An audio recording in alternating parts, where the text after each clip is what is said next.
ಈ ತುಬ್ಚಿ ಬಬಲೇಶ್ವರ ಯೋಜನೆ ತಮ್ಗೆ ಗೊತ್ತದೆ. ತುಬ್ಚಿ ಬಬಲೇಶ್ವರ ಯೋಜನೆ ಇದು ನಾನು ಬೃಹತ್ ನೀರಾವರಿ ಸಚಿವ ಆದಾಗ 2013ರಿಂದ 18 ಈ ಯೋಜನೆಗೆ ಈ ಭಾಗದ ಅತಿ ಎತ್ತರದ ಪ್ರದೇಶ ಅಂದ್ರೆ 640ಕ್ಕಿಂತ ಮೇಲ್ಪಟ್ಟಿರುವಂಥದ್ದು 678, 80ವರೆಗೆ 82ರವರೆಗೆ ಕಣ್ಮಡಿ, ಬಾಬಾನಗರ, ಬಿಜ್ಜರ್ಗಿ, ತಿಕೋಟ, ಅಳಿಗನಾಳು, ಇದು ತಿಕೋಟ ತಾಲೂಕ ಮತ್ತು ಸಂಪೂರ್ಣವಾಗಿ ತಿಕೋಟ ತಾಲೂಕು ಮತ್ತು ಸಾವಳಗಿ ತಾಲೂಕ 1,33,000 ಎಕರೆ 1,30,000 ಎಕರೆ ಸುಮಾರು 6.8 TMC ನೀರು ಅಂದ್ರೆ ಸಾವಳಗಿ ಇದಕ್ಕೆ 0.8 TMC ನೀರು, 5.5 TMC ನೀರು ತಿಕೋಟ ಹುಬ್ಬಳ್ಳಿ 6.3 TMC ನೀರು, 6.3ರಲ್ಲಿ 5.5 TMC, 5.5 ತಿಕೋಟ ಹುಬ್ಬಳ್ಳಿಗೆ, 0.8 TMC ಸಾವಳಗಿ ಹುಬ್ಬಳ್ಳಿಗೆ ಮಾಡಿರುವಂತ ಯೋಜನೆ. ಇದಕ್ಕೆ 3,600 ಕೋಟಿ ರೂಪಾಯಿ 3,600 ಕೋಟಿ ರೂಪಾಯಿ ಇದಕ್ಕೆ ವೆಚ್ಚ ಮಾಡಿ ಈಗಾಗಲೇ FIC ನಡೀತಾ ಇದೆ. ಸುಮೀರ್ ಅಂತ ಹೇಳೋಂಗ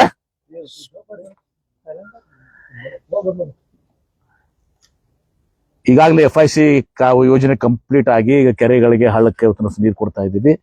FIC ಕೂಡ ಟೆಂಡರ್ ಆಗಿ ಕೆಲಸ ನಡೀತಾ ಇದೆ.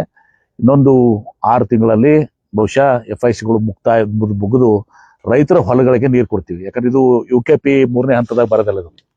ಇದು 6.3 TMC ಏನದ ನಮ್ಮ ಉಳಿತಾಯ ನೀರು ಮತ್ತು ಗೋದಾವರಿ ಪಲ್ಲಾವರಂ ಬೇಸಿನ್ ಇರುವಂತ ಉಳಿತಾಯದ ನೀರನ್ನ ಬಳಸ್ಕೊಂಡು ಅಲೋಕೇಶನ್ ಮಾಡಿರುವಂತ ನೀರಿದು. ಹೀಗಾಗಿ ಯಾವ ಮುಳವಾಡಕ್ಕೆ ಮತ್ತು ಏನು UKP ಹಂತ 3ಕ್ಕೆ ಏನು ರೆಸ್ಟ್ರಿಕ್ಷನ್ ಇದೆ, ನೋಟಿಫಿಕೇಶನ್ ಆದ್ಮೇಲೆ ನಾವು ಬಳಸಬೇಕು ಅನ್ನೋದು ಅಂತ ಯಾವುದೂ ಕೂಡ ನಿರ್ಬಂಧನೆ ಇಲ್ಲಿ ಇಲ್ಲ. ಇದನ್ನ ನಾವು FICಗೆ ಕುತ್ತುನುಸ ನೀರನ್ನು ಕೊಡ್ಲಿಕ್ಕೆ ನಾವು ಅದನ್ನ ಕೊಡುವಂತ ಸಾಧ್ಯಗಳು ಇದೆ. ಆ ಕೆಲಸ ಈಗಾಗಲೇ ಮಾಡ್ತೀವಿ. ಈಗಾಗಲೇ ಜನ ಖುಷಿದಿಂದಿದ್ದಾರೆ. ಅದ್ರಿಗೆ ಬಾವಿಗಳಿಗೆ, ಬೋರ್ವೆಲ್ಗಳ ಅಂತರ್ಜಲಕ್ಕೆ ನೀರು ಬಂದಿದೆ, ಕೆರೆಗಳನ್ನ ಹಳ್ಳಕ್ಕೆ ನೀರು ಕೊಡ್ತಾ ಇದೀವಿ. ಆದ್ರೆ ಒಂದು ಸಮಸ್ಯೆ ನಮಗೆ ಕಾಡ್ತಾ ಇತ್ತು. 5.5 TMC ನಮ್ಗೆ ಇದ್ರೂ ಕೂಡ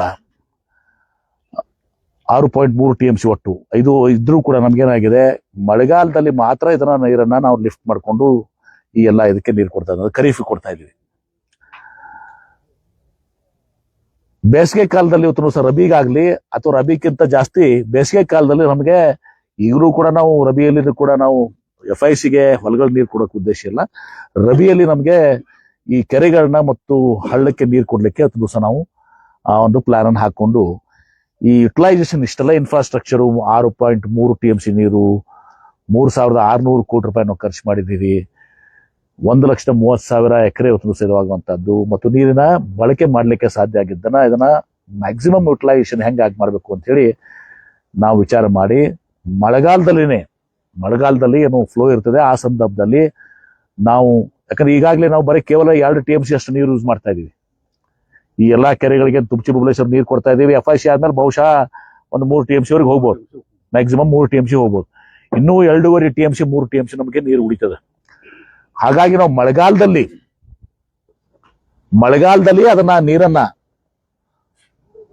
ನಾವು ಲಿಫ್ಟ್ ಮಾಡ್ಕೊಂಡು ತಂದು ಈ ಒಂದು ಶೇಖರಣೆ ಇಲ್ಲಿ ಏನಿದೆ ನಾವು ನೋಡಿದಿರಿ, ಈಗ ನಮ್ ತೋರಿಸಿದೀವಿ. ಇದು ಸುಮಾರು 500 ಎಕರೆಗಿಂತ ಜಾಸ್ತಿ ಸರ್ಕಾರಿ ಜಮೀನಿದೆ.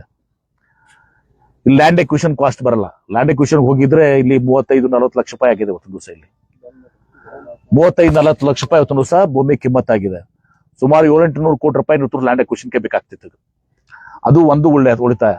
ಮತ್ತೆ ನಾವು ಗಮನಿಸಿದ್ರಿ, ಇದು ನ್ಯಾಚುರಲ್ ಸೈಟ್ ಅದಾಗ ಅಂದ್ರೆ ಒಂದು ಏನು ಸರ್ ರಿಜ್ಜು ಗಾರ್ಜ್ ಅಂತಿರಲ್ಲ, ಗಾರ್ಜ್ ಅಂತೀವಿ. ನ್ಯಾಚುರಲ್ ಆಗಿ ಒಂದು ರಿಸರ್ವ್ ಆರ್ಗ್ ಬೇಕಾಗಿದ್ದಂತ ಒಂದು ದೊಡ್ಡ ಏರಿಯಾ, ತೆಗ್ಗು ಪ್ರದೇಶದ ಏರಿಯಾ ಇದೆ. ಅದರಲ್ಲಿನೂ ಕೂಡ 200-300 ಕೋಟಿ ರೂಪಾಯಿ ನಮ್ಗೆ ಸೇವ್ ಆಗ್ತದೆ. ಯಾಕಂದ್ರೆ ನಾರ್ಮಲ್ ಇದ್ದದನ್ನ ನಾವು ಹಂಡಿ ತೆಗೆದು ಮಾಡ್ಬೇಕಾದಾಗ ಬಹಳ ಕಷ್ಟ ಆಗ್ತಿತ್ತು. ಈಗ ಅಲ್ಲಲ್ಲಿ ಮಾಡಿ ಎಲ್ಲ ಮಾಡ್ಬೇಕಂದ್ರೆ ಇದು ಒಂದು ಏನು ಜಲ ಸಂಗ್ರಹಾಲಯ ಅದ, ಕೆರೆಯಲ್ಲ, ಇದು ಒಂದು ಜಲ ಸಂಗ್ರಹಾಲಯ, ರಿಸರ್ವಾಯರ್. ಇವತ್ತು ಹೆಂಗೆ ನಾವು ಆಲ್ಮಟ್ಟಿ ನಂತರ ನಮ್ಮ ಇದಲ್ಲ ನಾರಾಯಣಪುರ ಏನ್ರಿ ಡ್ಯಾಮ್ ಅಂತೀವಿ ನಾವು, ಜಲ ಸಂಗ್ರಹಾಲಯ ಅದು. ಇದು 0.8 TMC ಅಷ್ಟು ಜಲ ಸಂಗ್ರಹಾಲಯ. 8.8 TMC ಆದ್ರೂ ನಾವು ಸರ್ಕ್ಯುಲೇಟರಿ ಸಿಸ್ಟಮ್ ನಲ್ಲಿ 1 TMC ಅಷ್ಟು ನೀರು ಯೂಸ್ ಮಾಡ್ಬೋದು. ನಾವು ಹೆಂಗೆ UKP ನಾವು ಆಲ್ಮಟ್ಟಿ ಡ್ಯಾಮ್ ಅನ್ನ 519ರಿಂದ 524 ಏರಿಸ್ತೀವಿ, ಅವಾಗ 100 TMC ಶೇಖರಣೆ ಮಾಡ್ತೀವಿ. 130 ಅಲ್ಲ, 100 TMC ಶೇಖರಣೆ ಮಾಡಿ ಅದು ನೀರು ಸರ್ಕ್ಯುಲೇಷನ್ ಅಲ್ಲಿ ಇರ್ತದೆ. ಆ ಸರ್ಕ್ಯುಲೇಷನ್ 130 TMC, ಹಂಗೆ 0.8 TMC ಅಂದ್ರೂ ಕೂಡ 1 TMC ಅಷ್ಟು ನೀರು ನಾವು ಇದು ಮಾಡ್ಕೊಳ್ಳುವಂತದ್ದಿದೆ. ಹೀಗಾಗಿ ಇದು ಬಹಳ ಮಹತ್ವಾಕಾಂಕ್ಷಿ ಯೋಜನೆ. ಈಗಾಗಲೇ ನಾನು ಮುಖ್ಯಮಂತ್ರಿಗಳಿಗೆ ಇದನ್ನ ಮಂದಟ್ಟು ಮಾಡಿಕೊಟ್ಟಿದ್ದೀನಿ, ಉಪಮುಖ್ಯಮಂತ್ರಿಗಳಿಗೂ ಮಂದಟ್ಟು ಮಾಡಿಕೊಟ್ಟಿದ್ದೀನಿ.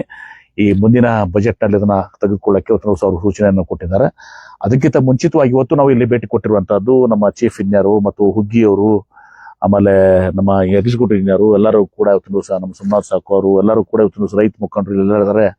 ಅವರು ಕೂಡ ಇಂಜಿನಿಯರಿಂಗ್ ಎಟ್ಟದಲ್ಲ ಅಟ್ ಎಕ್ಸ್ಪರ್ಟೈಸ್ ಅವರು ಕೂಡ ಇದ್ದಾರೆ, ಅವರೆಲ್ಲರೂ ಕೂಡ. ಸೊ ಇಲ್ಲಿ ಬಂದಿರುವಂತಹದ್ದು ನಾವು ಇದನ್ನ DPR ಮಾಡ್ಬೇಕಾಗಿದೆ. ಈಗ DPR ಮಾಡೋಕ್ಕಿಂತ ಮುಂಚೆ ಡಿಟೇಲ್ ಪ್ರಾಜೆಕ್ಟ್ ರಿಪೋರ್ಟ್ಗೆ ನಾವು ಇದನ್ನ ಟೆಂಡರ್ ಕರಿತಾ ಇದೀವಿ. ಈಗ ಟೆಂಡರ್ ಕರಿತಾ ಇದೀವಿ. ಆ ಟೆಂಡರ್ ಸಂದರ್ಭದಲ್ಲಿ ನಾವು ಏನೇನು ವ್ಯಾಪ್ತಿ ಕೊಡಬೇಕು, ಯಾವ ರೀತಿ ಕೊಡ್ಬೇಕು. ಈಗ ಇಲ್ಲಿ ಬಂದಾಗ ತಾವು ನೋಡಿದಿರಿ, ನಮ್ಮ ಸೋಮನಾಥ್ ಸರ್ಕಾರದ ಒಂದು Y ಜಂಕ್ಷನ್ ಏನು ಕೊಡ್ಬೇಕಂತ ಐತಿ. ನಮ್ಮ ಇವರು ಅಂಬಣ್ಣ ಅವ್ರದ್ದು ಇಂಜಿನಿಯರ್ ಅವರು DC2 ಅಂತ ಐತಿ. ಅದು ಯಾವುದೂ ಕೂಡ ಎರಡೂ ನಾವು ತಲೆಯಲ್ಲಿ ಇಟ್ಕೋತೀವಿ. ಫಿಸಿಬಿಲಿಟಿ ಚೀಫ್ ಇಂಜಿನಿಯರ್ ಅದನ್ನ ನೇತೃತ್ವ ವಹಿಸ್ಕೊಳ್ತಾರೆ. ಯಾಕಂದ್ರೆ ಸರ್ಕಾರ ಇದನ್ನ ಕ್ರಮಕ್ಕೆ ಕೊಡ್ಬೇಕಾಗ್ತದೆ. ಹುಗ್ಗಿ ಅವರು ಅಸಿಸ್ಟ್ ಮಾಡಾಕಿದ್ದಾರೆ, ಗಲಗಲಿ ಸರ್ ಅಸಿಸ್ಟ್ ಮಾಡಾಕಿದ್ದಾರೆ, ಇಲ್ಲಿ ಎಕ್ಸಿಕ್ಯೂಟಿವ್ ಇಂಜಿನಿಯರ್ ಕೂಡ ಇಲ್ಲೇ ಇದ್ದಾರೆ. ನಮ್ಮೆಲ್ಲರೂ ಕೂಡ ನಾವು ಕೂಡ್ಕೊಂಡು ಇದನ್ನ ಒಂದು ರಿಸರ್ವಾಯರ್, ಈ ರಿಸರ್ವಾಯರ್ ಕೆಪಾಸಿಟಿ ಅಂದ್ರ ನಿಮ್ ಮಮದಾಪುರ ಮತ್ತು ಬೂತ್ನಾಳ್ ಕೆರೆ ಅದಾವಲ್ಲ, ಅವು ಎರಡೂ ಕೆರೆ ಕುಡಿಸಿದ್ರೆ ಡಬಲ್ 0.1 TMC ನೀರು ಅನ್ನೋದು ಗೊತ್ತೈತಿ ನಿಮ್ಗೆ. ಹೇಳ್ರಪ್ಪ, 1 TMC ನೀರು ಅಂದ್ರೆ 1,000 ಮೀಟರ್ ಉದ್ದ, ಅಗಲ, ಎತ್ತರ, 1 ಕಿಲೋಮೀಟರ್ ಉದ್ದ, 1 ಕಿಲೋಮೀಟರ್ ಗುಮ್ಮ, ಅಗಲ, 1 ಕಿಲೋಮೀಟರ್ ಎತ್ತರ ಎತ್ತರ ಗುಮ್ಮ. ಅವೆಲ್ಲ ಅರ್ಥ ಆಗಂಗಿಲ್ಲ ಸಾಹೇಬ್ರ. ಇವೆಲ್ಲ ನಿಮ್ದು ಟೆಕ್ನಿಕಲ್ ಇಂಜಿನಿಯರಿಂಗ್. ನಾವು ನಮ್ದು ಬರೋಬ್ಬರ್ 1 ಕಿಲೋಮೀಟರ್ ಉದ್ದ, 1 ಕಿಲೋಮೀಟರ್ ಆಳ, 1 ಕಿಲೋಮೀಟರ್ ಅಗಲ.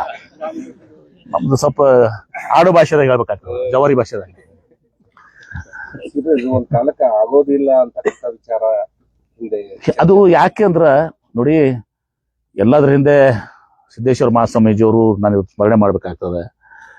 ನನಗೆ 25-30 ವರ್ಷ ಹಿಂದೆ ತಿಕೋಟದ ಒಂದು ಕಾರ್ಯಕ್ರಮದಲ್ಲಿ ಹೇಳಿದ್ರು, MB ಪಾಟ್ರ ಒಳ್ಳೆ ಭೂಮಿ ಐತಿ,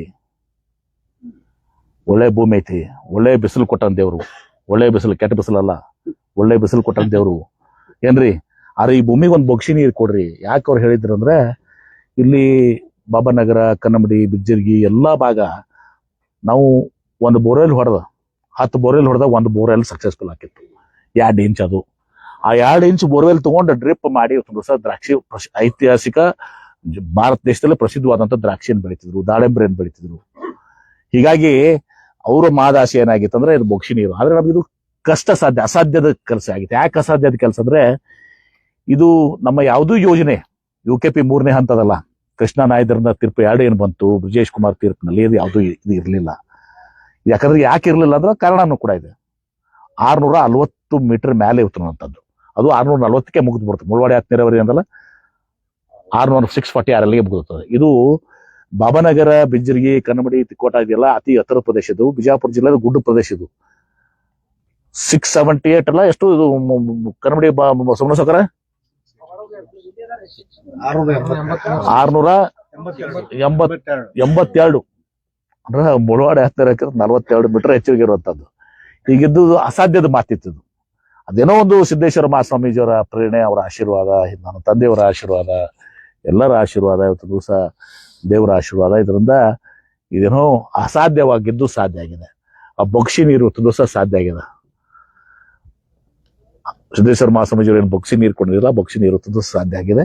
ಇದನ್ನ ಇನ್ನಷ್ಟು ನಾವು ಇಂಪ್ರೂವ್ಮೆಂಟ್, ಯಾಕಂದ್ರೆ 5 TMC ಅಷ್ಟು ನಾವು ನೀರನ್ನ ನಮಗೆ ಅಲೋಕೇಶನ್ ಇದ್ರೂ ಕೂಡ ಅದನ್ನ ಯುಟಿಲೈಸ್ ಮಾಡ್ಕೊಳ್ಳಕ್ಕೆ ಸಾಧ್ಯ ಆಗ್ತಿರ್ಲಿಲ್ಲ. ಅದಕ್ಕಾಗಿ ಈ ಒಂದು ವಿಚಾರ ಮಾಡಿ. ಮತ್ತು ನಮ್ಗೆ ಏನ್ ತೊಂದರೆ ಆಗಿತ್ತು ಅಂದ್ರೆ, ಬೇಸಿಗೆಗಾಲಿ ರೈತರು ಬಿಡೋದಲ್ಲ. ಕೌಟಿಗಿದಾಗ ಏನ್ ಜಾಕ್ವೆಲ್ ಐತಿ ನಮ್ದು, ಆ ಜಾಕ್ವೆಲ್ ಅಲ್ಲಿ ರೈತರು ಅವಾಗ ಇಲ್ಲ, ನೀವು ನೀರು ತಗೊಂಡ್ ಹೋಗ್ಬಿಟ್ರೆ ನಮ್ ಹೊಳ್ಯಾಗ ನೀರ್ ಕಡಿಮೆ ಆಕತಿ, ಅದಾಗ ನೀರ್ ಕಡಿಮೆ ಆಕೈತಿ, ನಮಗ್ ಮುಂದೆ ತೊಂದರೆ ಆಕತ್, ನೀರ್ ಬೇಕು ಅಂತೇಳಿ ಒಂದು ಸಂಘರ್ಷನೂ ಕೂಡ ಇತ್ತು. ಪ್ರತಿ ಸಲ ಅವ್ರು ನಮ್ಗೆ ಅಡ್ಡ ಆಗ್ತಿದ್ರು. ನಾವು ಹೋಗಿ ಪೊಲೀಸ್ ಕರ್ಕೊಂಡು ಹೋಗೋದು, ಇದು ಮಾಡೋದು, ಇಲಾಖೆಯವ್ರು ಹೋಗೋದು, ಜಗ ತಗೋದು, ಮಾಡ್ಕೊಳ್ಳೋದು ಇದಾಗಿತ್ತು. ಮತ್ತು ಅವ್ರದ್ದು ಕೂಡ ವಾದ ಕರೆಕ್ಟ್ ಇತ್ತು ಒಂದು ಭಾಗದಷ್ಟು. ಅದಕ್ಕೆ ಇದೊಂದು ರಿಸರ್ವಾಯರ್ ಆದ್ರೆ ಅವ್ರದ್ದು ತಕರಾರಿಲ್ಲ. ಮಳೆಗಾಲದಾಗ ತಗೊಂಡು ಹೋಗ್ರಪ್ಪ ಅಂತಾರ ಅವ್ರು. ನೀವು ಮಳೆಗಾಲದಾಗ ತಗೊಂಡು ಮಳೆಗಾಲ ತೊಗೊಂಡ್ಬಂದು ಇಲ್ಲಿ ಇಟ್ಕೊಂಡು ಹೋಗ್ತೀವಿ, ಬೇಸಿಗೆಯಾಗಿ ಉಪಯೋಗಿಸ್ತೀವಿ. ಅದು ಬೇಸಿಗೆಯಾಗಿ FIC ಕೊಡಂಗಿಲ್ಲ, ಕೆರೆಗಳಿಗೆ ಹಳಗ್ ನೀರು ಕೊಟ್ಟರೆ ಮಂದಿ ಸಮಾಧಾನ ಅದ.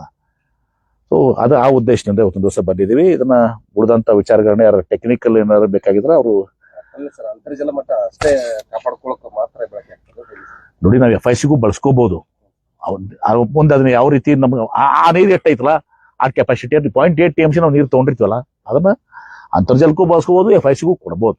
ಅದು ಮುಂದೆ ನೋಡೋಣ ಅಂತ ಹೆಂಗೆ ಆಗ್ತದೆ ಅಂತೇಳಿ. ಈಗ ಈ 0.8 TMC ನೀರನ್ನು ಇಲ್ಲಿ ಶೇಖರಣೆ ಮಾಡ್ತೀವಿ.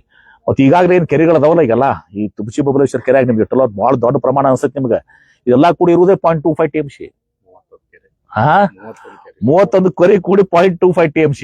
ಇದು ಕೆಪಾಸಿಟಿ ಎಷ್ಟು? 0.8 TMC, ಆಲ್ಮೋಸ್ಟ್ 1 TMC, 4 ಪಟ್ಟು. 0.25 to 1 TMC, 4 times ಕೆಪಾಸಿಟಿ ಇದು. ನೋಡ್ರಿ, ಇದಕ್ಕೆ ಎರಡೂ ಪ್ರೊವಿಷನ್ ಕೊಟ್ಟದ. ಗ್ರಾವಿಟಿಯಿಂದ ಫಿಲ್ ಮಾಡೋದು, ಪಂಪಿಂಗ್ ನಿಂದ ಲಿಫ್ಟ್ ಮಾಡೋದು. ರೈತರಿಗೆ ಯಾವಾಗ ಬೇಕು ಅವಾಗ ಲಿಫ್ಟ್ ಮಾಡಿ ನಾವು ಇಲ್ಲಿಂದ ಕಂಟ್ರೋಲಿಂಗ್ ಸಿಸ್ಟಮ್ ಇಲ್ಲೇ ಅಂದ್ರೆ 0.8 TMC ಮಾಡತ್ತೆ. ಆಮೇಲೆ ಆಲ್ರೆಡಿ ಇದು ಇಯರ್ಸ್ ಒಂದ್ಸಲ ಡಿಸ್ಕಷನ್ ಆಗಿದೆ. ಇದ್ಮೇಲೆ ಡಿಟೇಲ್ DPR ಮಾಡ್ಲಿಕ್ಕೆ ಗೌರ್ಮೆಂಟ್ದವ್ರು ಈಗ ಮುಖ್ಯಮಂತ್ರಿಗಳು ಸೂಚನೆ ಕೊಟ್ಟಿದ್ದಾರೆ, ಉಪಮುಖ್ಯಮಂತ್ರಿಗಳು ಸೂಚನೆ ಕೊಟ್ಟಿದ್ದಾರೆ. ಈಗ ಬಜೆಟ್ ನಲ್ಲಿ ಅದನ್ನ ಇನ್ಕ್ಲೂಡ್ ಮಾಡ್ಕೊಳಕ್ಕೆ ಫಿಸಿಬಿಲಿಟಿ ಮಾಡಬಹುದು ಅಂತ ಆಗ್ಯದ ಸರ್. ಇನ್ನು ಏನ್ ಮಾಡ್ಬೇಕಂದ್ರೆ ಡಿಟೇಲ್ ಫಿಸಿಬಿಲಿಟಿ ರಿಪೋರ್ಟ್ ಈಗಾಗಲೇ ಅದು ಮಾಡಬಹುದು ಅಂತ ಆಗಿದೆ. ಇದನ್ನ DPR ಮಾಡಿಸಿ ಈಗ ಏನು 2 ವಾದ ಇದಾವೆ, I ಜಂಕ್ಷನ್ ಮತ್ತು ಇದೇನ ನಿಮ್ಮ DC2 ಅದಲ್ಲ, ಅದೆಲ್ಲವನ್ನು ಇದು ಮಾಡ್ಕೊಂಡು ಇದನ್ನ ಇದು ಮಾಡ್ತೀವಿ. ಇದೊಂದು ಬಹಳ ಕನ್ಸಲ್ಟೆನ್ಸಿಗಳು ಬಂದಿದ್ದಾರೆ ಸರ್. ಇವಾಗ ಅವರಿಗೆ Y ಜಂಕ್ಷನ್ ಪ್ಲಸ್ DC2 ಎರಡಕ್ಕೂ ಫಿಸಿಬಿಲಿಟಿ ಇನ್ನೊಂದ್ಸರಿ ತೆಗಿಸಿ ಡಿಟೇಲ್ ಮಾಡೋದು ಬಹಳ ಎಚ್ಚರಿಕೆಯನ್ನು ಮಾಡ್ರಿ. ನಮ್ ಸೋಮನಾಥ್ ಸಾವ್ಕರ್ ವಾದನೂ ತಗೋರಿ, ಏನ್ರಿ ಎಲ್ಲಾ ತಗೊಂಡು ಹೋಗಿ ಸರ್ದು ಎಲ್ಲಾ ಮಾಡಿ ಯಾವ್ದು ಫುಲ್ ಪ್ರೂಫ್ ಯಾವ್ದು ಒಳ್ಳೇದಾಗ್ತದ ತಾಂತ್ರಿಕವಾಗಿ ಅವ್ರ ಆಮೇಲೆ ಅದ್ ಮಾತಾಡ್ತಾರೆ. ನಿಮ್ದು ಇವ್ರದೊಂದು ನೋಡ್ರಿಪ್ಪ, ಅಳಿಗನಾಳ ಗೋಣಸ್ಗಿ ಇವ್ರು ಬಿಜ್ಜರ್ಗಿ ಅವರು ಸ್ವಲ್ಪ ಏನೋ ಚೆಕ್ ಪೋಸ್ಟ್ ಮಾಡ್ಕೊಂಡು ಕೂತಾರ. ಇವ್ರ ಬಿಡಂಗಿಲ್ಲ, ಈ ಬಾಬನಗರ ಬಿಜ್ಜರ್ಗಿ ಅವರು. ಅದಕ್ಕೇನೈತಿ ಅವ್ರದ್ದು ಅಳಿಗನಾಳ ಮತ್ತು ಅವ್ರ 3 ಕೌಟಿಗೆಗೆ ಅವ್ರಿಗೊಂದು ಸೆಪರೇಟ್ ಲೈನ್ ಆಗ್ಬೇಕು. ಈಗ ಎಲ್ಲರಿಗೂ ಹೇಳ್ತೀವಿ, ಈಗ ಏನ್ ಸಂಗ್ರಹ ಅಲ್ಲ ಆಮೇಲೆ ಮಾಡೋಣ ಮಾಡಿಕೊಡ್ತೀವಿ. ಆಯ್ತಲ್ಲ, ಹೇಳಿ ಪ್ಲೀಸ್, ಹೇಳಿ ಪ್ಲೀಸ್. ಈಗ ಇನ್ಫ್ಲೋ ರಿವರ್ದಾಗ ಕೃಷ್ಣಾ ರಿವರ್ದಾಗ ಕಡಿಮೆ ಆಗ್ತದೆ. ಅದಕ್ಕೆ ನದಿ ಹರಿವು ನಮ್ಗೆ ಅಲ್ಲಿ ಮಾಡ್ಬಿಡಲ್ರಿ. ನದಿ ಹರ್ಲಿಕ್ಕತ್ತದ, ನಮ್ ಏರಿಯಾಕ್ ಒಂದ್ ಸ್ವಲ್ಪ ಒಂದ್ ರೌಂಡ್ ನೀರ್ ಕೊಡ್ಬೇಕಂತ. ಅದು ಬೇರೆ ಬಿಡ್ರಿ. ಇದ್ರಾಗ ಯಾಕೆ ಈಗ ಪ್ರಾಜೆಕ್ಟ್ ಅಟೆಂಡ್ ಮಾಡೋಣ, ಅದು ಮಾಡಿರೋದು ನಾನು ಸಪರೇಟ್ ಆಗಿ ವಿಲ್ ಡಿಸ್ಕಸ್ ದಟ್. ಇದು ಈಗ ಇದೇ ಯೋಜನೆ. ಮತ್ತೇನಾದ್ರು ಇದ್ರೆ ಸಿ ಅವರು ನಿಮ್ದು ಏನಿಲ್ಲ ಸರ್. ಈಗಾಗಲೇ ಸರ್ ಸಾಹೇಬರು ಹೇಳಿದ ಹಾಗೆ ನಮ್ಮ ಒಂದು ನಿಗಮದ ಅಂದಾಜು ಸಮಿತಿಯಲ್ಲಿ ಸಾಹೇಬರು ಇದ್ರು. ಈ ಪ್ರಾಜೆಕ್ಟ್ ಕುರಿತಾಗಿ ನಾವು ಫಿಸಿಬಿಲಿಟಿ ರಿಪೋರ್ಟ್ ಅನ್ನು ಇಟ್ಟಿದ್ದೀವಿ. ಒಂದ್ಸಲ ಡಿಸ್ಕಷನ್ ಆಗಿದೆ. ಅದರಲ್ಲಿ ಕನ್ಸಲ್ಟೆನ್ಸಿ ಅಪ್ರೂವ್ ಮಾಡಿ ಕೊಟ್ಟ ನಂತರ ಮತ್ತೆ ಡಿಟೇಲ್ ಪ್ರಾಜೆಕ್ಟ್ ರಿಪೋರ್ಟ್ ತಯಾರು ಮಾಡಿ ನಾವು ಸಕ್ಷಮ ಪ್ರಾಧಿಕಾರದ ಅನುಮೋದನೆ ತಗೊಂಡು ಮುಂದಿನ ಕಾಮಗಾರಿ ನಾವು ಕೈಗೊಳ್ತೀವಿ. ಅಂದಾಜು ಎಲ್ಲಿವರೆಗೆ ಆಗ್ಬೋದು? ಅದೇ ಇದು ಈ ಒಂದು ಸಮರ್ ವೆಕೇಶನ್ ಅಲ್ಲಿ ನಮಗೆ ಸರ್ವೆ ಗಿರ್ವೆ ಮಾಡ್ಲಿಕ್ಕೆ ಅನುಕೂಲ ಆಗ್ತೈತಿ. ಪೂರ್ತಿ 550 ಎಕರೆ ಕ್ಷೇತ್ರವನ್ನು ನಾವು ಸರ್ವೇಕರಣ ಮಾಡಿ ಯಾವ್ದು ಫಿಸಿಬಿಲಿಟಿ ಇದೆ ಅನುಮೋದನೆ ತಗೊಂಡು ಮುಂದಿನ ಕ್ರಮ. ಆಮೇಲೆ ಸರ್ವೆ ಭಾಳ ಡಿಟೇಲ್ಡ್ ಮಾಡ್ಬೇಕು. ಬರೀ ಟೋಪೋ ಶೀಟ್ ಮ್ಯಾಗ ಮಾಡಿದ್ದು ಅವೆಲ್ಲ 0.5 ಮೀಟರ್ ಕೌಂಟರ್ ಇಂಟ್ರೋಲ್ ಇಟ್ಕೊಂಡು ನಾವು ಸರ್ವೆ ಮಾಡ್ಬೇಕು. ಸ್ವಲ್ಪ ಟೈಮ್ ತಾಂತ್ರಿಕ ಅಧ್ಯಯನ ಮುಗಿಯತ್ತ ನಾನು ಇಮಿಡಿಯೇಟ್ ಆಗಿ. ಇನ್ನಷ್ಟು ಸುದ್ದಿಗಾಗಿ ನಮ್ಮ News 11 ಕರ್ನಾಟಕ ಚಾನೆಲ್ಗೆ ಲೈಕ್ ಮಾಡಿ, ಶೇರ್ ಮಾಡಿ, ಸಬ್ಸ್ಕ್ರೈಬ್ ಮಾಡಿ.